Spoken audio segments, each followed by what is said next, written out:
section 5.3, problem 514.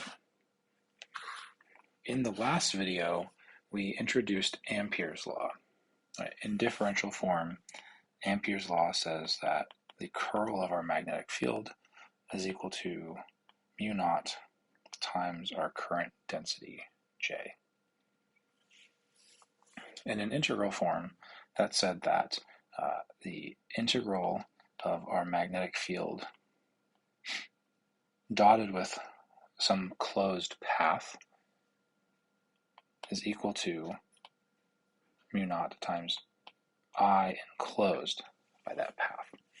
Okay, so visually, that says that if I have some current carrying object I, and I draw a closed path around that object, I'm going to go ahead and draw that as a circle, and I take that B dot dl along this whole path,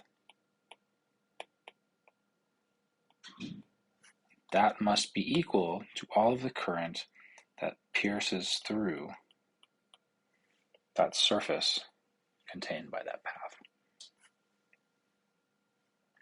Okay, this sounds a lot like Gauss's law, right? In Gauss's law, we had some Gaussian surface, and we evaluated the electric field at that surface, and that told us about all of the charge that exists inside of that volume enclosed by that surface.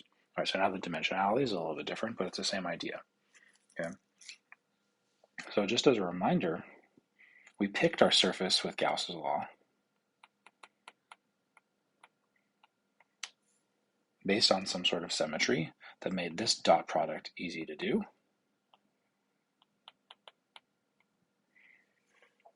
And we chose the shape of that surface so that the electric field is constant everywhere and could come out of that integral.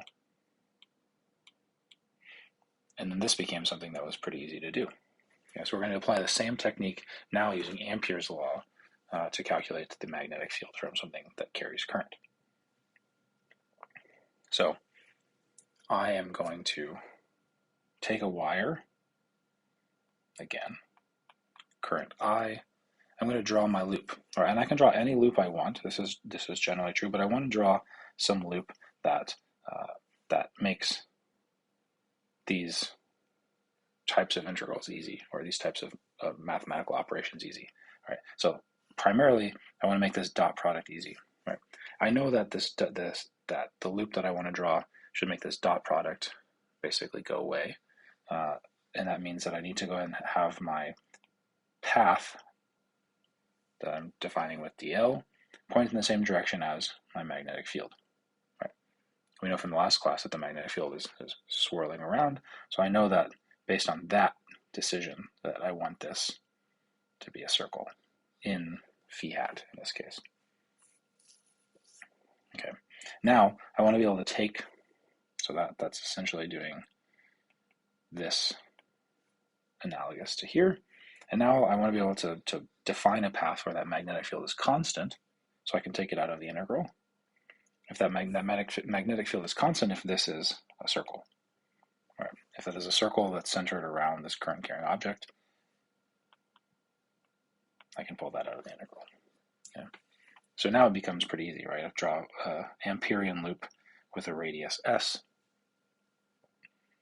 I go ahead and say that B dot dl is mu naught I enclosed. I know that my wire here that I drew in this example has a current I. Those are vectors. Right? I've done my definitions here to make my life easy. So now I'm integrating B, which is constant, around the closed path of a circle.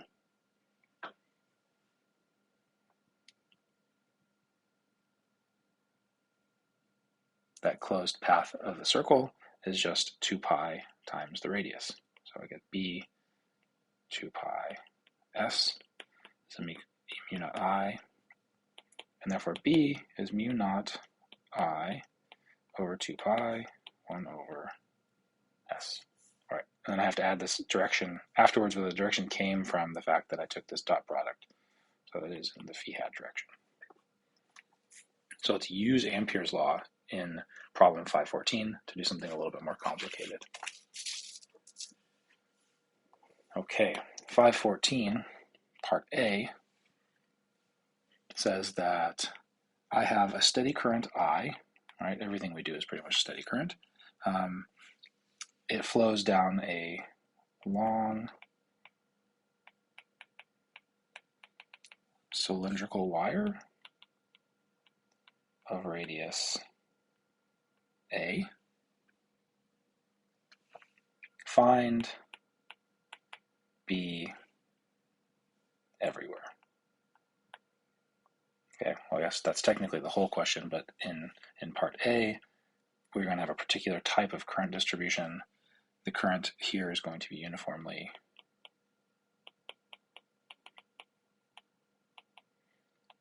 on the surface. Okay.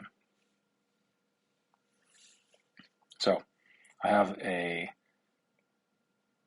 wire that is no longer just some line, but it has some thickness associated with it. Okay. Has some size A. And now all of the current is on the surface moving, and we'll go ahead and say that the current is moving in this direction, I. Okay. I'm going to draw my Amperian loop in the regions of space that I care about, right? So just like we did with Gauss's law, I'm going to go ahead and have to do a loop. The first loop will be inside at a distance s away from the center axis. Now, Ampere's law says B dot dl. I'm going to go ahead and say that's inside because I'm looking inside of my wire, is equal to mu naught I enclosed by that loop.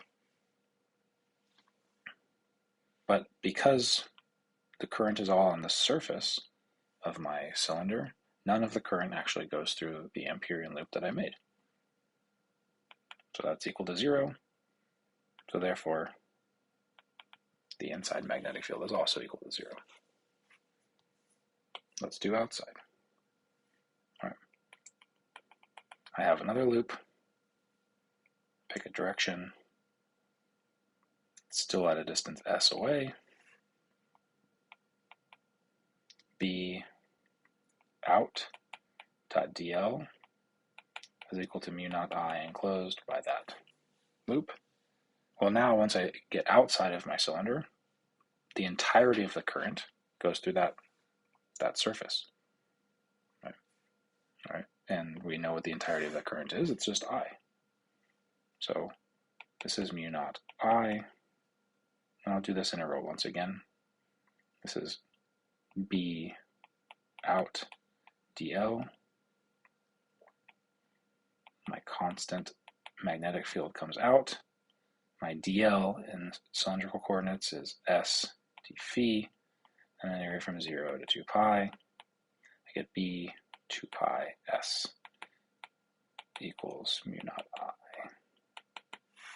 And therefore my magnetic field is mu naught I over 2 pi 1 over s phi hat, just like we had on the last page.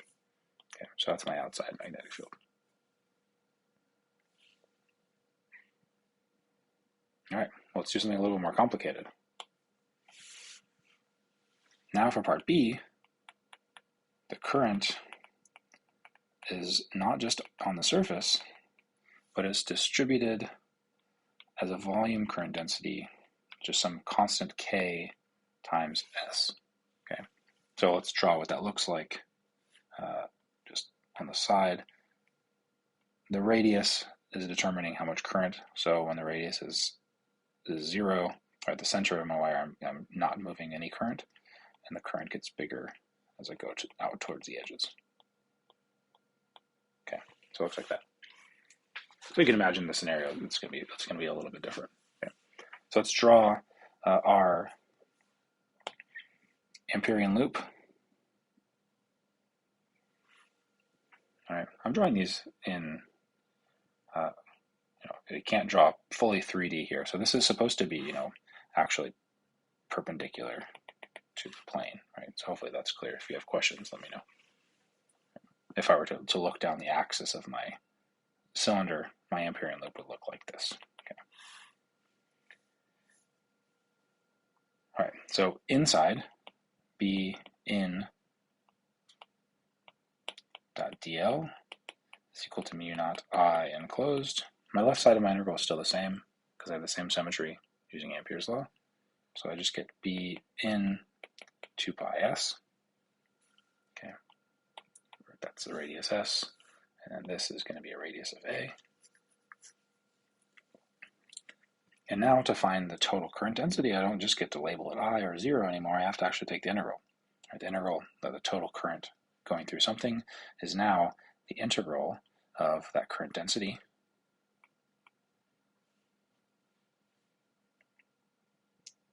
dotted with dA.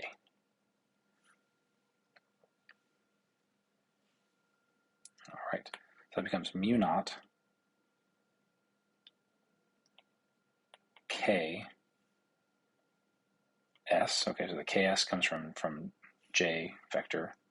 All right, I realize now that this should probably have a z hat if I'm using the convention of the current flowing in the z direction. dA was also pointed in the z hat. Those dot products go away. And now I need my magnitude of the dA patch. So in this direction, that is S ds d phi. Okay. And now I need to integrate over my loop. Right, my loop is a closed circle, and it has a radius from 0 to s. Okay, keep that in, B in 2 pi s mu naught k. I'll do the phi integral right away. That's 2 pi.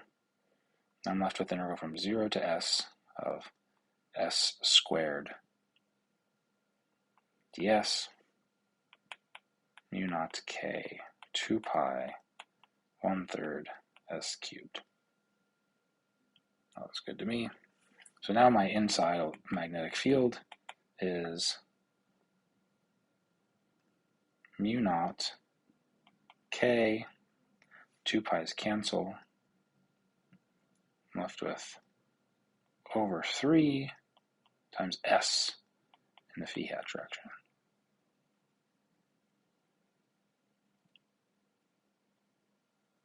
S squared.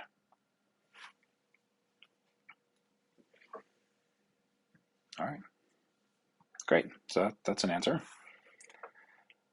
What about outside? Okay, again, draw my loop. Ampere's law.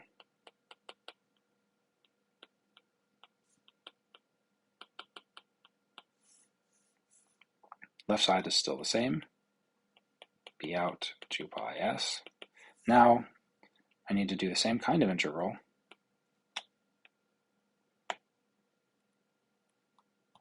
Pen's not working. There you go. Mu naught.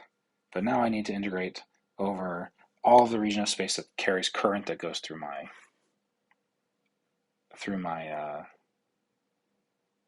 Amperian loop. Okay. Previously, we integrated over the whole Amperian loop because the whole Amperian loop had current going through it. But that's no longer the case. Now, the current only comes from the region of space according to the wire. So when I do the integral, I'm still integrating over my charge density, s ds d phi, 0 to 2 pi, but now I only integrate to the edge of the wire because there's no current outside of the wire.